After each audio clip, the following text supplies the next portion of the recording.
嗨，大家好，我们是说台湾说日本，我是福山太太。那因为今天那个巴拉妈妈她今天请假，所以我们今天有一个特别来宾，她是本来是在中国的一位上海人，然后她现在在日本定居，对不对？对，然后她的 YouTube 是小镇在日本。我是小镇在日本的小镇，今天很高兴跟福山太太一起做一期节目。我们平常是说台湾说日本嘛，那因为看你的那个 YouTube 上面讲很多关于台湾的事情，我那时候看到我就觉得很好奇，为什么一个上海人就怎么讲，一直夸台湾的好呢？然后甚至想要去台湾移民，怎么回事呢？因为这个其实很好理解，就是之前在上海生活的时候，我们了解到了台湾跟台湾人，跟现在到了日本以后了解到了台湾跟台湾人有很大的不一样，甚至是感受到了一些冲击。那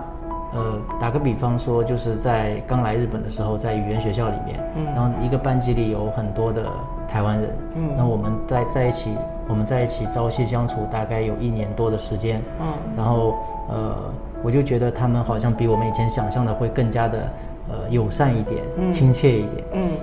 然后另外呢，就是在日本因为没有网络的限制嘛，就可以了解到很多关于台湾的讯息，各种不同的声音都有。那以前的话就只能听到一种声音。哦，所以你来日本以后，你才开始关注台湾吗？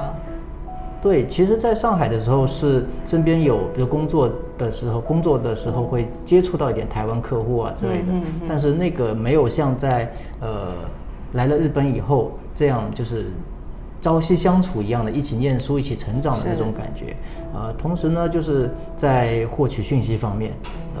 这个在上海的时候，其实从不管是电视新闻还是自媒体，基本上都是一种声音嘛，那我们也没有会去多想。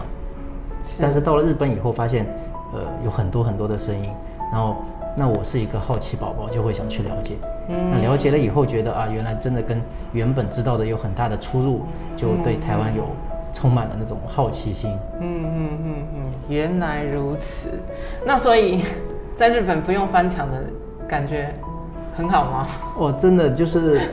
其实我算是一个比较善于学习的人啊，就是到了日本以后，那个就是知道用 YouTube 这样的东西。但其实我那个 IG 什么都是一个台湾同学教我的。真的哦。Facebook、IG 都是我都不知道怎么下载、怎么用这个注册的，我都不知道，都是班里的同学教我的。但是其实我的同学里面，就是从中国来的，也有就是学习能力还比较怎么说不是很好的。那一段时间以后，我会在班里面讲，就是我在 YouTube 上看到了什么什么很有趣的东西，然后我的中国同学就会问我说：“你是怎么看 YouTube 的？你是翻墙的吗？”就是我在语言学校的同学，但现在他应该已经会看了，就是当初会发生那种事情。对啊，就因为我们本身也就是以为这个东西是要翻墙的，甚至觉得它可能是违法的。你到了日本以后，这个状态还是不是那么快可以改变过来。原来如此。那因为其实我没有去过中国。那怎么讲？我是属于那种，如果那个地方很危险的话，我就不会想要轻易的去那个地方。对，那可能因为他现在中国他们已经立法说，只要他觉得你是政治上有政治上有立场，有不同立场的话，他们就有借口，就是有机会把你就是把你扣留，把你关起来，然后把你人生的可能后半辈子都关在那个中国那边也不一定。所以这种事情呢，可能以我来讲的话，我可能不会想要去冒这个险，所以以后可能也不会踏上中国的领土这件事情。对，所以可能所以有些事情可能不太了解，就是说你是觉得我会有危险吗？就是在 YouTube 上说我喜欢台湾，对。如果你在YouTube 上面讲这么多事情的话，回去中国的话不会有问题吗？其实我觉得是担心过有问题，而且害怕过。但是另一方面，其实就像你刚刚说的，在中国，它其实没有一个明确的法律法规，说你讲了哪句话或者讲到哪一个点，它是有相应的什么惩罚。是啊，那纯粹是一个基于类似于主观的判断。他比如说法官觉得你怎样，或者某人觉得你说的这个话有一些什么政治立场的错误，他会去惩罚你，或者把你送进监狱。那你没有一个明确的法律法规的时候，那我就不知道我说的哪句话会有问题，哪句话没有问题。那也可能是因为我呼吸了日本的自由的空气，我就有问题了，也是有可能，因为历史上发生过，就是你可能跟在国外生活过。有一些或者从国外带了什么书回来，也会是成为进监狱的一个原因。那你现在没有一个明确的这个规则的情况下，那我不能就是不讲话吧？我明明怎么说？就我自己是生活在一个可以随便讲话的地方，那我为什么要就是说还要把自己限制在那个环境里面？对不对？是。其实举个例子好了，像现在很多 YouTube 上可以看到很多陆配这样的节目越来越多了。其实他们也是说了很多，而且他们比我更直接，因为他们有些就生活在台湾，他说的更直接啊，比方说会说到那个护照的事情啊，等等，包括我上次看到一个节目，他说的就直接就涉及到敏感政治嘛，他说到了那个类似于中华民国，就是之类的话题，然后其实我也是为他捏一把汗，就是我都没有敢讲到那个程度，对不对？所以我觉得他们也不是说因为害怕就不能讲，而是真的也不知道我到底讲什么是不能讲的，但是他生活在台湾，台湾就是可以这样讲，对不对？所以我觉得应该是这样子。那意思就是说，反正都已经既然来日本了，就不要想那么多，就是想做自己，就是做自己这样子。我觉得不是说我们主动的去不要想那么多，而是就是我们来的时候，包括我现在也是会有一种就是自我审查的这种自动的这种意识在那里。就是像我刚刚说的，我说看到人家讲到中华民国啊等等那些东西，我会为他捏一把汗，因为我从习惯于就是从长期在上海生活，然后习惯了这种自我审查，那么听到别人这样讲，我会觉得很害怕，那同样的我自己讲也会害怕，但是被动的，因为我们生活在我在日本，那么他在台湾，那我们生活在这样的地方，就是被动式的会渐渐的会那种意识会越来越轻，然后有时候就会觉得讲一下护照没有问题啊，讲一下中华民国怎样了，然后再讲一讲台湾的历史也可以，还骂一下政府啊。对啊，对啊，就比如说我们出去吃饭嘛，有些其实没有什么政治立场，只是想好好过小日子的人中国来的人然后我们聊天的时候也会就是说我说你要不要就是我们一起做一期 YouTube 节目啊什么的，他说那我不能做啊，我会骂共产党，就是在外面就会很直接的讲出这些东西，但是你说那3个字，其实就在中国生活的话是不敢说出口的，是会觉得很害怕的，那包括领导人的名字啊什么都是不敢在公共场合讲出来的，但是到了日本生活以后，就自然而然的，即便是你没有什么特别的政治立场，你也会自然而然的讲出来。小郑有去过台湾吗？没有我跟你讲，我们台湾啊，不管是小吃店啊，或者是路边摊啊，反正只要是有小吃店的地方呢，就一定会有电视。然后会有电视的地方呢，大部分都会放新闻，对，就是会放新闻。然后一天之下就是一直放什么民视啊、三立啊，以前还有中天什么的。然后就那个新闻就会这样子一直这样子，就是24小时一直播这样子。然后有时候都会播到一些政治的新闻的时候啊，然后我们那个吃饭的人啊，就会边看电视，然后边骂这什么政府啊，这什么政策啊，什么有的没有的。对，我们的台湾人的吃饭的一些娱乐，就是吃饭的时候看电视，然后边骂政府，这是我们的生活中其中的一个，真的是蛮难想象的。其中一个，过去30年都没有，连想都没有想到过会有这样的氛围。所以，如果有机会的话，我其实真的还蛮希望小郑去台湾看一看台湾的生活方式。好，那我是不是也可以一起骂？对，可以一起骂，可以，没错，可以。好，那我们印象中啊，再来就是我想问小郑，就是我们印象之中中国人非常反日。那你来日本之前的有心理挣扎过吗？我还真的没有因为其实我生活的我成长的时代比较特别，就是我的那个出生的时候是可以看，比如说什么咸蛋超人，可以看灌篮高手，可以看什么名侦探柯南，甚至是每天放学以后就是要守在电视机前面看这些东西，其实其实我对日本是没有仇恨的心理，我也几乎没有受到过什么反日的这种教育，能够想象到的就是抗日神剧里面那些什么手撕鬼子这些东西，但那些东西我们也是当喜剧看，没有觉得有什么就是好像很恨他们的地方。可是我看微博啊什么的一些反日的那些留言，真的，很激动那些我看到过，就是那可能成长的时代不一样嘛，因为我后来以后，我长大以后，就是像现在的小孩子，在电视里已经看不到我刚刚说的那些《灌篮高手》这些节目了。真的吗？因为《灌篮高手》是很早就被禁掉了，说因为是暴力还是怎样的忘记了，反正已经被禁掉了。所以然后对，还有那个就是咸蛋超人，我们叫奥特曼嘛，奥特曼。然后有一段时间有一个奥特曼也是被就是下架过一段时间那个时候我应该已经不太在意，我那个时候我好像出来了吧，已经我不记得了。然后反正现在的小孩子他更多的可能就是看抗日剧更多，或者是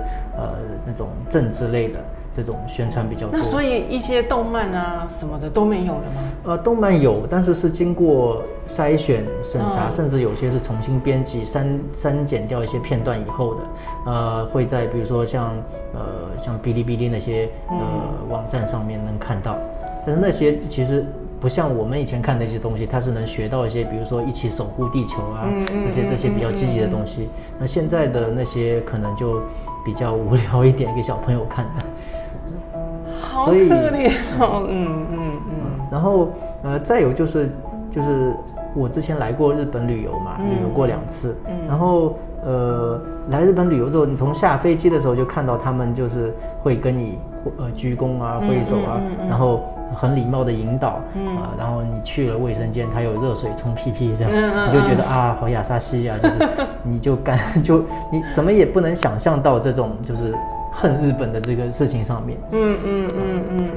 那你来日本以后，你觉得你有什么不太习惯的地方？说到这个，有一些比较让我吃惊的地方，震惊到的地方，就比如说我去区役所，刚开始要去区役所办那个身份什么嘛，然后呢，因为我日语不好之后就造成很多误会，然后我就明明在窗口办完业务，我就坐在那里等的时候呢，他给我办业务的老先生可能觉得好像哪里搞错了，他就要过来跟我重新的确认，然后他就走到我边上，就直接蹲在了我的就是身旁，然后我看他的眼神是从上往下斜下方45度角看一个老先生，他跟我8年级都差不多，那就是我过去30多年从来没有以这个视角见过看过这样的老先生，所以是比较吃惊的地方。还有就是去商店买东西的时候，有些时候他们会扑通一下跪在你面前啊什么的，然后我就这时候就会震惊，然后感觉就不知所措，不知道我要做什么。对，因为他们的像比如说他们的那个服务业啊，他们会觉得说让客人往上，他的视线是往上的话，会不太尊重客人的那种感觉，所以他们就会把他们自己自动蹲下来，或者是直接跪在客人旁边，然后跟客人解释说明这件事情。对，所以我刚来日本的时候，我10几年前刚来日本的时候，我其实也不太习惯，为什么要常常跪在客人的旁边？心里面我其实好纠结，就是对我一刚开始我也跪不下去，但是后来想想这个就是他们的工作，他们的文化。那其实跪这种东西，我们华人来讲的话，双腿是跪，就是跪父母嘛，跪父母跪，对，跪天跪地，对，跪天跪地，然后跪那个祖先，对，怎么可能可以去跪不认识的人？对，但是呢，你来日本以后，你就一定要那个融入他们的文化嘛，是对。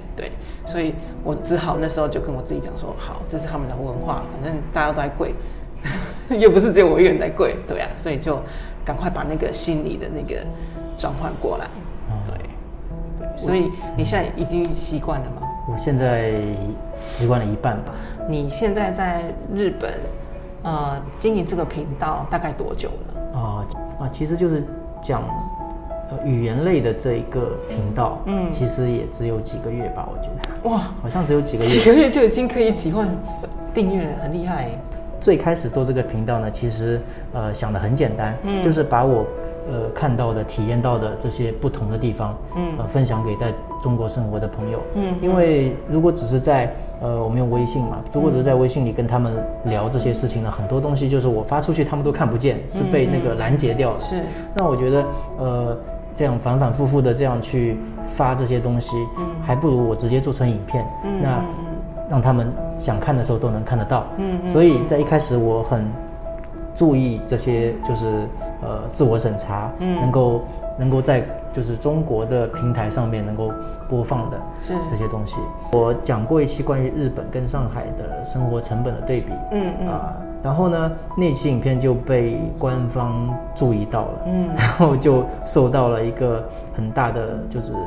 打压，他们甚至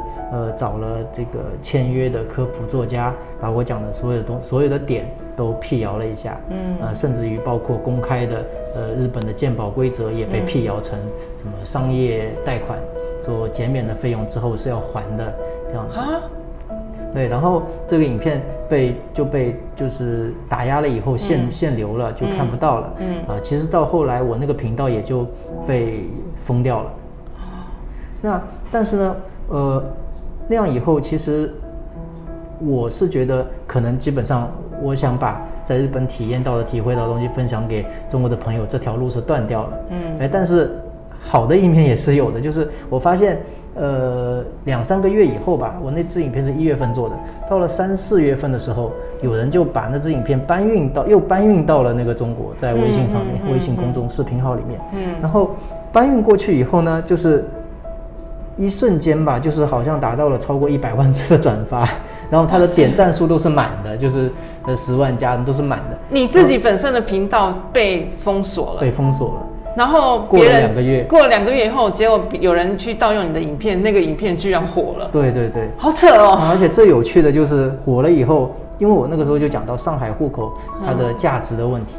就是本身上海户口就是其实是比就是说起来是比加入美国籍还要难的这么一个就是高高在上的东西。然后不知道是不是因为发生了那件事情以后，最近就是连续几次上海户口的落户政策一下子就掉下来，就掉到可能你念一个研究生，就可以留在上海，加入上海户籍。我觉得不知道跟我有没有关系，当然也有可能是因为可能上海这个地产业的压力比较大，需要有人买房子等等都有可能。但是我觉得之前做的那些东西是有价值的。那但是另外一方面就是因为已经被封掉了，那个账号没有了，然后呢搬运我影片的所有的账号呢好像也被都禁掉了。其实我不光是那支生活成本的影片，还讲到在日本开车、日本的交通规则这些东西。然后呢，也是被各种就是网友出征嘛，有很多的我们叫小粉红，就出征我的频道，就各种就是骂我。然后但是意外的是呢，我在YouTube 的频道里面发现，都是就是很友善的评论。然后我就发现，就是在中国这边，他的给我的感觉就是全都是攻击你的，全都是不问影片内容是什么，然后都是骂你汉奸啊、走狗啊、那些二鬼子啊这些。然后就是他的那些留言，你不管你都不用看是在哪个影片里面，他可以就是放在任何一支影片下面，它跟影片都没有关系。但在 YouTube 里面，纯粹就是想要骂你而已。对，纯粹就是想要骂我。但是在 YouTube 里面就很有趣，就是都是很友善的留言更多一点。然后我就看后台数据嘛，结果就是70%以上都是来自台湾的，然后还有就是香港、马来西亚等等。那我就觉得就是你等于是一个意外，让我发现了好像有更好的观众，更愿意去看我影片的观众，而不是纯粹的就是想骂发泄啊这样，所以后来我就注意到，原来就是在网络环境上面，就是好像台湾人也更加的友善一点，因为台湾人觉得，用骂的是没有办法解决事情的，是对，所以他们会想要把自己的想法，然后写在网络上啊，或者是写在那个就是反正写在留言栏那边，对，所以台湾人比较不会用骂的。就是我看到有骂的啦，就是比如说我刚刚说那个开车的那个就是交通规则的那个影片里面我看很多台湾都在骂交通部什么这种，就交通部嘛，应该是交通部，有的台湾都在骂那个交通部，那个骂其实都是骂政府啦，对啊，骂交通部什么，骂政府是台湾人最会的对啊，就觉得这个就很有趣嘛，就没有看到过这个，那我觉得就又像我最开始讲的那样，就是我又发现了原来台湾人还有一个更让我觉得很就是欣慰的一个点。那你印象中，印象中台湾网友的留言最感动的一篇是什么？印象当中最感动的一篇，就是有一期讲到日本的流浪者嘛，就说其实在日本政府跟整个社会，他是不会去破坏这些流浪者的生活方式，因为流浪有些可能是确实是迫不得已，那有一些呢，他可能就是希望或者说自己就想过这样流浪的生活，这样也是有的。那么生活方式是每个人自己的自由，那么在日本的话，我就看到就觉得说，日本的政府也好，还是整个社会也好，他们会去提供给这些人生活上的支持。政府的话会有各种各样的资源的政策，是帮助他们。那么民间也会，比如说我看到很多人会跟他们交谈，跟流浪汉交谈，流浪者交谈，然后会给他们提供必要的支持。对。那么我就在那一期影片下面呢，就看到一个台湾的妈妈，就留言说。他觉得我的观点刚好可以就是分享给他的小朋友。他说他那一天跟小朋友经过龙山寺，然后那边有流浪汉，然后小朋友就问为什么，然后这位妈妈就很努力的跟小朋友解释各方面的可能，然后但是缺少了政府的这块内容。他觉得看了我的影片以后，刚好就可以弥补这一块的观点，然后就给我留了这样一个言，然后我就觉得很感动，就是居然会有就是家长会去启发孩子的思维想法。那么其实在中国的话，我们更多的看到的是你要听话，我以后就靠你了这样的教育。所以小镇的那个观看者是还年龄层还蛮广的，对啊，就是我认识一个也是在 YouTube 上做频道的一个陆配嘛，然后呢，他的先生是台湾人，是然后快要接近退休的年龄了，然后有一次他就那个陆配就跟我讲很有趣，他就跟我讲说他的先生给他看我的影片，然后跟他说我的影片就是很多东西他都不一定会看懂哦，这样。然后我就觉得怎么说，所以我就觉得我的影片可以有，比如说年纪更大的人也会认可，也会有影响，也会有影响，就觉得蛮特别的，蛮欣慰的，蛮欣慰的，对啊，那这样子这么说来，你的节目真的是分很多层次，然后可以带来给这么多人影响，真的是不容易耶，好厉害哦！你好会夸人。其实我是想，就是我的影片，不是做食评类的嘛，因为我也其实没有像那些做食评的人那么厉害，可以很快的，就因为一件事件，然后当天就可以做出很独特的见解。那我希望我的影片呢，是对更多的事件、更多的事情有一些更深层次的思考，因为我是一个在不同的制度下生活过的人，所以自己很多体会，我想用我力所能及的方式尽量分享出来。